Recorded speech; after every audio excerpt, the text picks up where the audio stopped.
बोलिए सत्य सनातन धर्म की।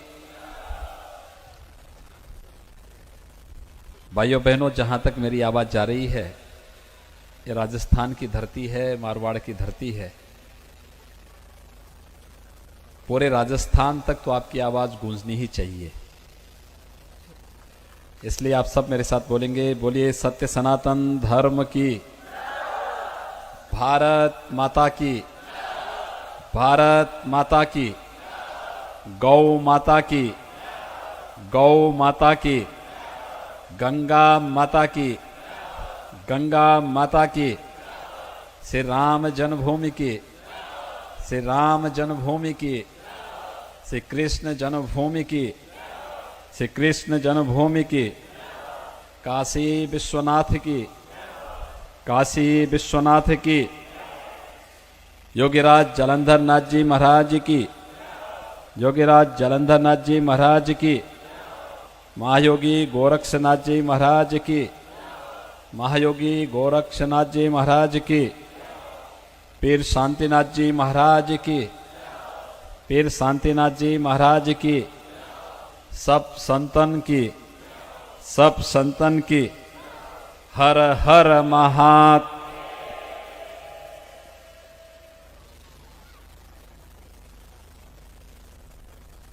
महायोगी भगवान गोरक्षनाथ की इस पावन परंपरा में उनकी दिव्य मूर्ति की स्थापना का कार्यक्रम संपन्न हुआ है और आज मुझे खड़ दर्शन के अपने सभी पूज्य संतों के सानिध्य में आप सभी श्रद्धालुजनों के दर्शन करने का सौभाग्य प्राप्त हो रहा है। इस मंच पर उपस्थित इस कार्यक्रम के आयोजक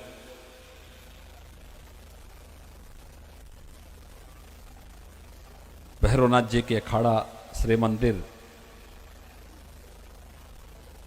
के पूज्य संत पीर श्री गंगानाथ जी महाराज,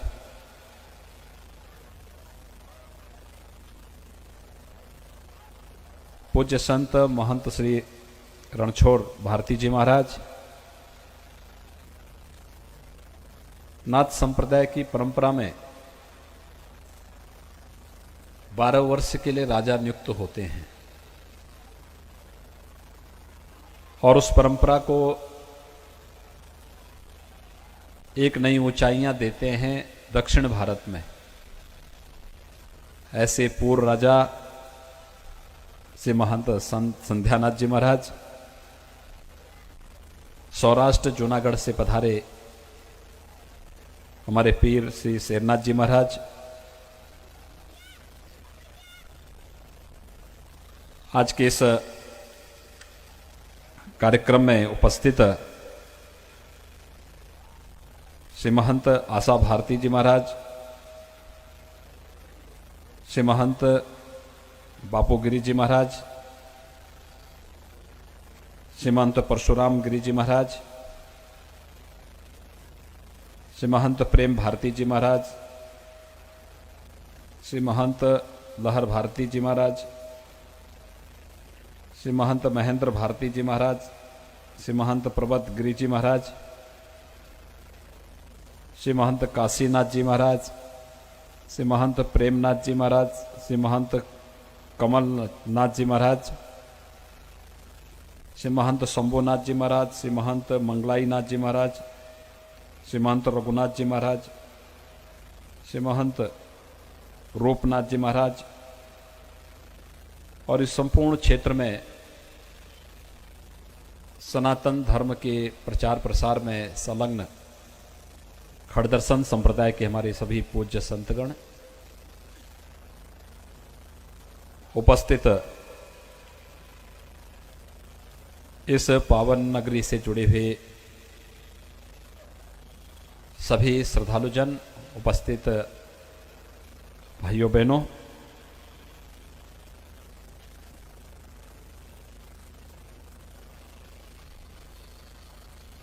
इस क्षेत्र में पूज्य संत पीर शांतिनाथ जी महाराज के सानिध्य में विगत में कई बार मुझे आने का अवसर प्राप्त हुआ है। जब मैं पीर शांतिनाथ जी को देखता था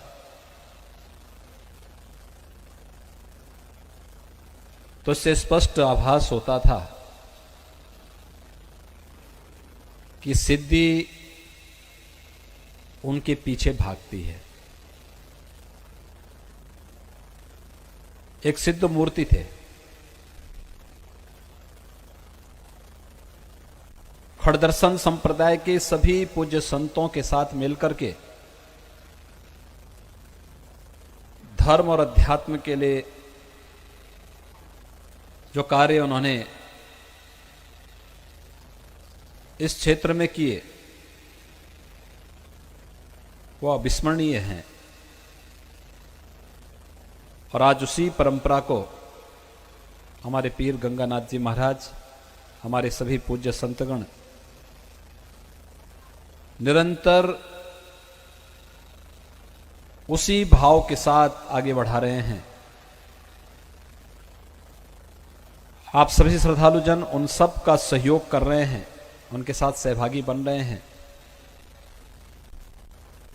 सनातन धर्म की परंपरा यही है, कृते च प्रतिकर्तव्यम एष धर्म सनातना। इस सनातन धर्म की सबसे बड़ी विशेषता है, जो हमारे प्रति कुछ कर ले, कोई कर्तव्य कर ले, उसके प्रति कृतज्ञता ज्ञापित करना। स्वयं के लिए नहीं, जो समाज के लिए जी रहा है, जो इस राष्ट्र के लिए जी रहा है, जो धर्म के लिए जी रहा है, जो लोक कल्याण के लिए जी रहा है, उसके प्रति कृतज्ञता ज्ञापित करना। ये सनातन धर्म के प्रत्येक अनुयायी अपना जीवन स्वरूप में जीता रहा है। और आज आप सबकी इतनी बड़ी संख्या में मैं देख करके वास्तव मुझे बहुत आनंद की अनुभूति हो रही है कि आप सब इतनी बड़ी संख्या में एकत्र हैं, धर्म के बारे में और इन पूज्य संतों का आशीर्वाद लेने के लिए यहां पर आए हैं। यहां पर तो एक लंबी परंपरा है, संतों की सिद्धि और उससे उत्पन्न चमत्कारों से ये पूरा क्षेत्र भरा पड़ा है। जोधपुर के नरेश के बारे में भी यहां पर चर्चा हो रही थी। ऐसे अनेक दृष्टांत हम सबके सामने हैं। राजस्थान का एक एक गांव, एक एक क्षेत्र इस प्रकार के दृष्टांतों से भरा पड़ा है। कितना महान है आपका धर्म, कितनी महान है आपकी परंपरा।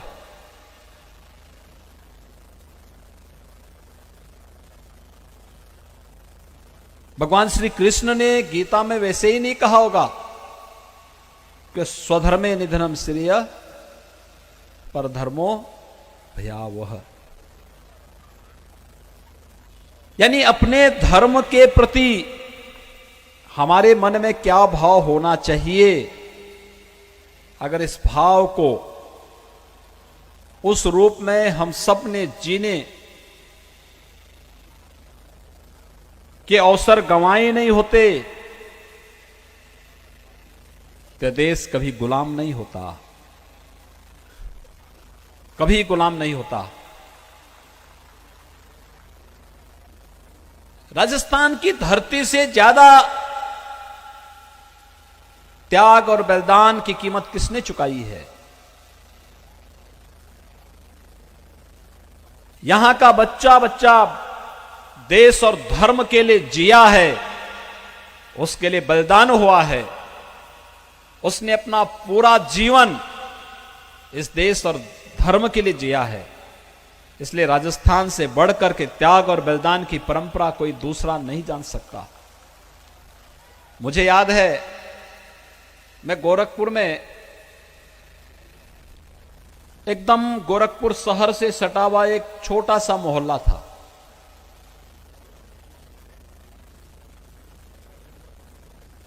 लोग वहां जाने से डरते थे, नहीं जाते थे।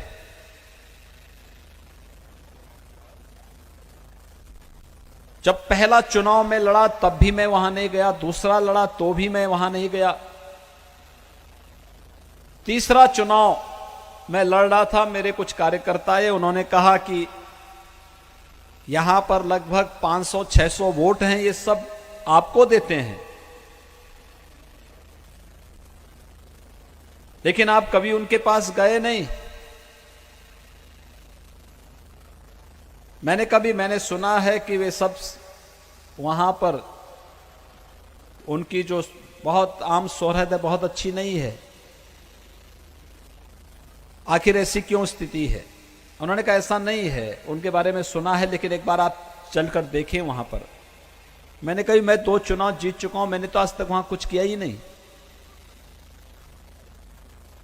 मैंने उनके लिए न सड़क दी है, न उनके लिए बिजली दी है, न उनके लिए पानी की व्यवस्था की है, और सुना है कि इन सब चीजों का अभाव है। कहा लेकिन वो चुनाव में फिर भी आपका प्रचार कर रहे हैं। तो मेरे मन में आया कि मैं वहां चलता हूं। बिना किसी कार्यक्रम के मैं अचानक वहां पहुंच गया। जब मैं पहुंचा तो पूरा मोहल्ला इकट्ठा हो गया, बड़ी संख्या में लोग पूरा इकट्ठा हो गया। मैंने लोगों से पूछा, मैंने कभी आपके बारे में कुछ लोग कहते हैं कि यहां पे केवल महिलाएं कार्य करती हैं, पुरुष दिन भर शराब पीते हैं, ताश खेलते हैं, ये सब क्यों? और फिर आपसे मेरा कोई संबंध नहीं है, कभी हम संपर्क में भी नहीं आए, मैंने आपका कोई कार्य भी नहीं किया, कोई उपकार नहीं है, लेकिन तब भी आप मुझे वोट देते हैं, क्यों? उन्होंने कहा साहब आप जानते नहीं, हम सब राजस्थान के रहने वाले हैं, देश और धर्म के लिए जीने वाले हैं। हल्दी घाटी के युद्ध में हमारी एक टीम वहां से बिछुड़ करके इधर आ गई। हम समाज से इसलिए कटे हुए हैं क्योंकि युद्ध से पलायन किया था, लेकिन देश और धर्म के प्रति अपने कर्तव्यों को हम जानते हैं, और चूंकि आप देश और धर्म के लिए कार्य कर रहे हैं, आप हमारे लिए कार्य करें न करें, लेकिन देश और धर्म के लिए कार्य हो रहा है, इसलिए हम आपका साथ देते हैं। क्या भाव था, क्या भाव है उन लोगों के पास? उनके पास शिक्षा नहीं, उनके पास सुविधा नहीं, उनके लिए किसी प्रकार का कोई प्रावधान नहीं था, लेकिन उस समय भी मैंने उनके मुंह से इस प्रकार की ओजपूर्ण बातें सुनी थी। क्या हमने कभी इस बारे में सोचने का प्रयास किया कि गौ माता की रक्षा कैसे होगी?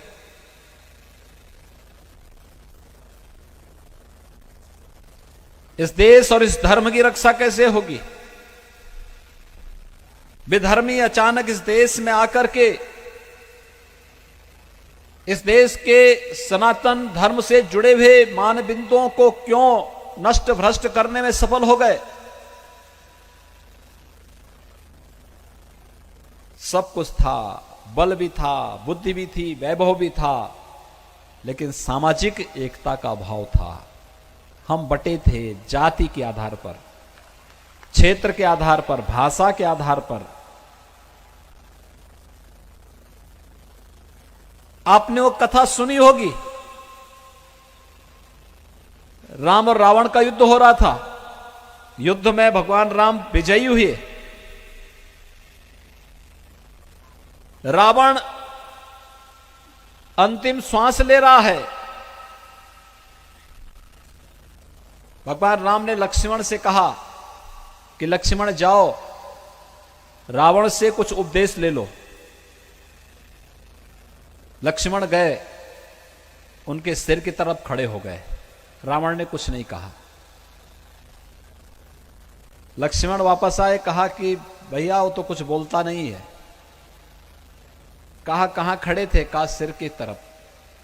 करे उपदेश लेना, पैर की तरफ खड़े हो जाओ। राम लेके गए लक्ष्मण को। प्रभु राम को और लक्ष्मण को रावण ने देखा। कहा ये प्रभु, मैं जान गया कि आप ही विष्णु के अवतार हैं, लेकिन एक बात बताओ, आप हैं तो मानव रूप में, मेरे एक प्रश्न का उत्तर दे दो। और वह प्रश्न ये कि मैं सभी कार्यों में तुमसे बढ़कर के हूं। मेरा नाम 3 अक्षरों का है, तुम्हारा नाम 2 अक्षरों का। मैं तुमसे उच्च कोटि में जन्म लिया हूं, तुमसे ज्यादा विद्वान हूं। अयोध्या का तो राजमहल ही सोने का होगा, लेकिन मेरी पूरी लंका सोने की है। हमारे पास एक से एक बड़े योद्धा हैं, थे। आपकी सेना में तो केवल 2 ही लोग हैं, बाकी तो बंदर भालू हैं।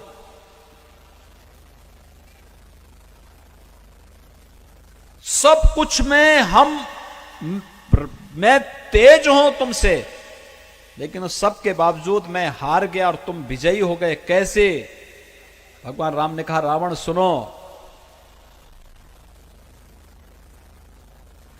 युद्ध में बल, बुद्धि और विद्या उतनी प्रभावी नहीं होती। उसका महत्व है, लेकिन उसको सब कुछ मान लें वो आवश्यक नहीं है।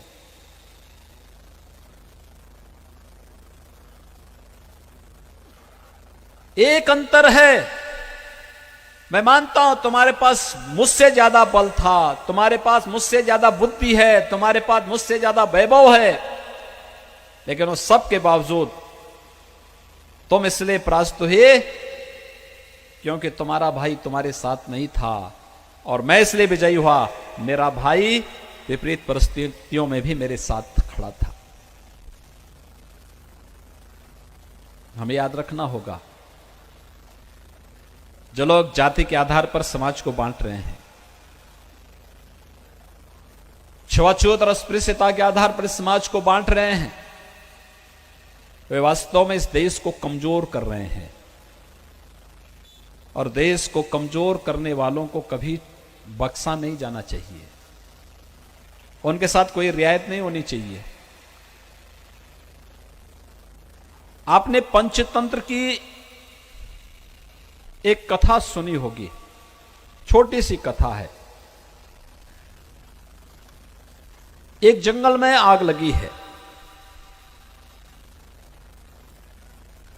बहुत तेज आग लग गई, लेकिन एक पेड़ के ऊपर कुछ पक्षियां बैठी थी। एक राहगीर वहां से जा रहा था।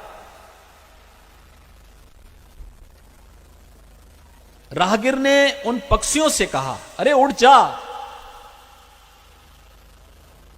जल रहा है वृक्ष, जलते इसके पात, तुम क्यों बैठे हो पक्षियों जब पंख तुम्हारे साथ। तो उन पक्षियों ने भी उस राहगीर को एक जवाब दिया। पक्षियों ने कहा कि फल खाए इस वृक्ष के, गंधे कीने पात, धर्म हमारा यही है, जल मरेंगे इसी के साथ। एक पक्षी इस प्रकार का जवाब दे सकती है।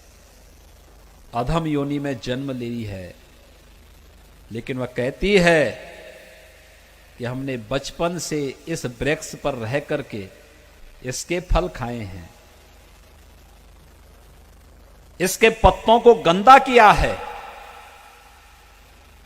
और आज जब ये जल रहा है, जब ये विपत्ति में है, हमारा धर्म है, हम इसी के साथ जल मरेंगे। क्षमता होगी आग बुझाने का प्रयास करेंगे, लेकिन क्षमता नहीं होगी तो प्राण त्यागेंगे इसी के साथ, क्योंकि यही हमारा धर्म है। और मुझे लगता है हर नागरिक के लिए भी अपना एक राष्ट्र धर्म होता है। कोई मत, कोई मजहब, कोई संप्रदाय, कोई उपासना विधि राष्ट्र से बढ़कर के नहीं हो सकती। अभी हमारे परशुराम गिरी जी महाराज जिस बात को कह रहे थे कि कुंभ का आयोजन पूरी भव्यता के साथ, पूरी दिव्यता के साथ हो रहा है।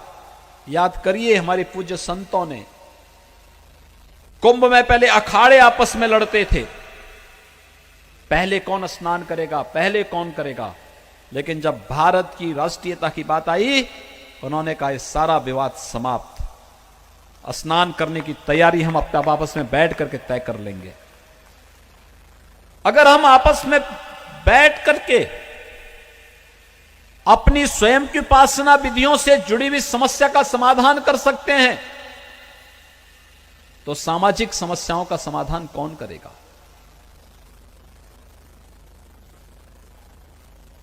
सामाजिक मूल्यों की रक्षा कौन करेगा? हर कालखंड में हमारे संतों ने, हमारे ऋषियों ने, हमारे योगियों ने भारत की धर्म की परंपरा ने ही तो प्रेरणा दी है हम सबको कि हम सब मिलकर के इसे एक नई गति दें। आदि शंकराचार्य काशी गए, काशी में गंगा के तट पर स्नान करने जा रहे थे। उनको लगा कि पता नहीं ईश्वर मुझे दर्शन देते हैं कि नहीं देते हैं। तो स्वयं एक अवतारी महापुरुष थे। भगवान शंकर ने चांडाल के रूप में उन्हें दर्शन दिए थे। भगवान न जाने किस रूप में कहां पर आ जाएं। हमारे यहां राम कथा की परंपरा है। तुलसीदास जी के रामचरितमानस पर राम कथा की बहुत सुंदर कथा होती है पूरे उत्तर भारत में।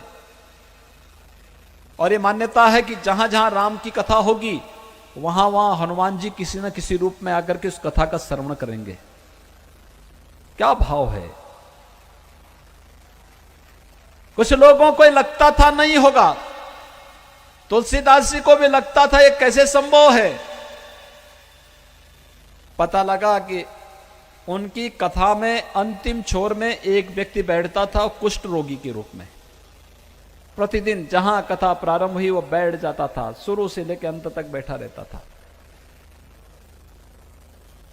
तुलसीदास जी ने कहा कि भाई ये कथा मैं कहता हूं लेकिन कभी हनुमान जी आए नहीं।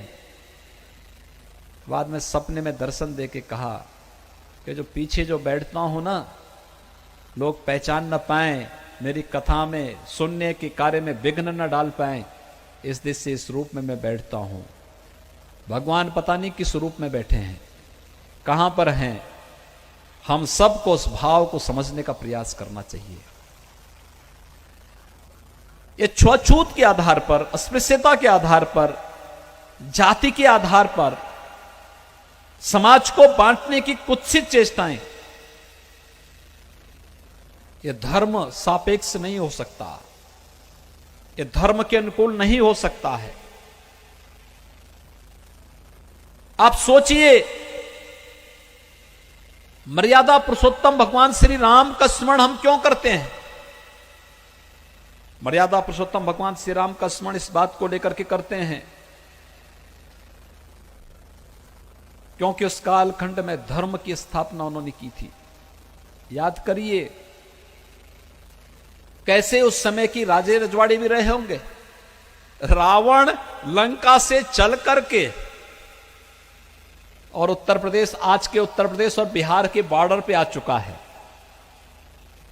उसकी अग्रिम मोर्चे की लड़ाई लड़ने के लिए ताड़का के नेतृत्व में मारीच और सुबाहु वहां पर ऋषियों के आश्रमों को तोड़ करके नष्ट कर दे रहे हैं, लेकिन तब भी चिंता नहीं है, क्योंकि उस समय के उत्तर भारत के जो दो बड़े राजवंश थे, एक अयोध्या का एक जनकपुर का, एक दूसरे को देखना पसंद भी नहीं करते थे। याद करिए, जब जनकपुर में धनुष यज्ञ होता है सबको आमंत्रण मिलता है, लेकिन अयोध्या के नरेश को आमंत्रण नहीं मिलता है।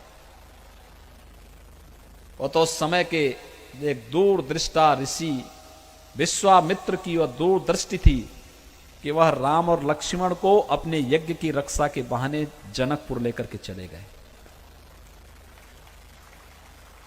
यानी ऋषि और संतों ने हमेशा जोड़ने का कार्य किया है, और जोड़ने का कार्य किस रूप में? जैसे हमारे पूज्य संत यहां पर आज भी बैठे हैं, अलग अलग मत पंथ से जुड़े हैं, सब एक साथ हैं। राम जन्मभूमि के आंदोलन में सभी संतों ने मिलकर के एक आंदोलन आगे बढ़ाया। गौ रक्षा का आंदोलन पूज्य संतों ने आगे बढ़ाया। समाज को जोड़ने का पूरा आंदोलन पूज्य संतों ने एक साथ मिलकर के आगे बढ़ाया, और आगे भी यह आंदोलन इसी रूप में आगे बढ़ेगा। और यह कार्य हर कालखंड में हुआ है, और इसलिए मैं आप सबसे कहना चाहूंगा, हम सबका दायित्व बनता है,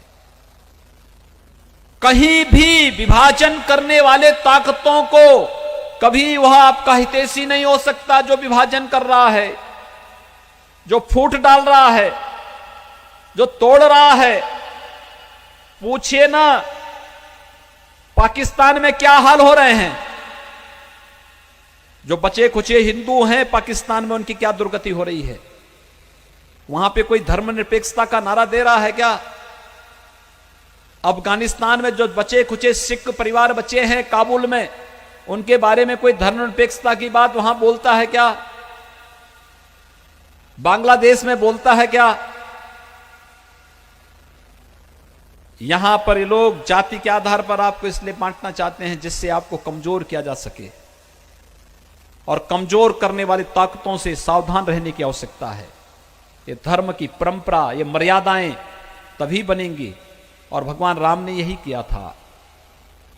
अयोध्या से सेना लेकर के नहीं गए थे, जनकपुर से भी सेना नहीं मंगाई थी। समाज के दबे कुचले लोगों को जोड़ करके उन्होंने उस समय की जो सेना खड़ी की थी, बंदर और भालुओं की मदद से उनके साथ मिलकर के, भाइयों बहनों, भारत की सीमा को आर्याव्रत से सुदूर दक्षिण तक, विंध्याचल पर्वत की सीमाओं को लांग करके सुदूर दक्षिण तक इसलिए ले जाने में भगवान राम सफल हो पाए थे क्योंकि उन्होंने जातिवाद के जहर से, छुआछूत और अस्पृश्यता के जहर से इस समाज को मुक्त किया था। कहीं सबरी के जूठे बेर खा रहे हैं, कहीं निषाद राज को गले लगा रहे हैं, कहीं बंदर और भालुओं को एकजुट लेकर के, वनवासियों को, गिरवासियों को अपने साथ जोड़ करके जिस भारत की एकता की मसाल उन्होंने जलाई थी, आज उसकी सबसे बड़ी आवश्यकता है। आज यही तो कार्य मोदी जी कर रहे हैं, यही तो कार्य हो रहा है। याद करिए, योग की परंपरा हजारों वर्षों से भारत के अंदर है, लेकिन अंतर्राष्ट्रीय मान्यता नहीं मिली। 21 जून 2016 पहला योग दिवस का कार्यक्रम यूएनओ ने 21 जून को विश्व योग दिवस के रूप में मान्यता दी। यानी 21 जून का दिन भारत की ऋषि परंपरा के प्रति, भारत के संत परंपरा के प्रति श्रद्धा व्यक्त करने का दिन भी है, क्योंकि दुनिया ने भारत के योग की परंपरा को स्वीकृति दी। आज दुनिया के 192 देश योग के साथ जुड़ रहे हैं। कुंभ का भव्य आयोजन होने जा रहा है। हजारों वर्षों से परंपराएं चल रही हैं, दुनिया ने मान्यता नहीं दी थी। आज मोदी जी के कारण कुंभ को अंतर्राष्ट्रीय मान्यता मिली है। अमूर्त सांस्कृतिक धरोहर के रूप में कुंभ को मान्यता दी है यूनेस्को ने। और मैं आप सबका आह्वान करूंगा, अभी 6 नवंबर को मैं अयोध्या जा रहा हूं।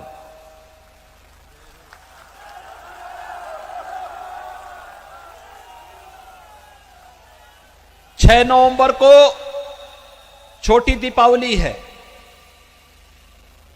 दीपावली का पर्व हमारे देश में मनाया जाता है मर्यादा पुरुषोत्तम भगवान श्री राम के 14 वर्ष के वनवास के बाद राम राज्य की स्थापना के लिए अयोध्या आगमन की स्मृति में।